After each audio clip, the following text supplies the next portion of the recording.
Hi guys, welcome back to a new episode of Crazy Gamers. Today in this video, I'm gonna show you how you can log out of your Candy Crush Soda Saga's account. Keep watching the video till the end. To sign out of your Candy Crush account, firstly go ahead and open up your Candy Crush Soda Saga application.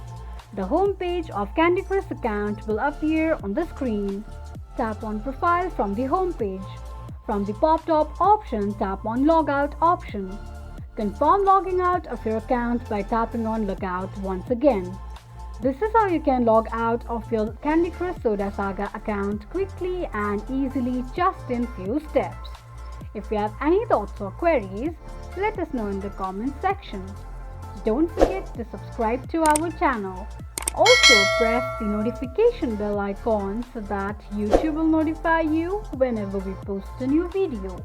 I hope this video was helpful to you. Thank you so much for watching.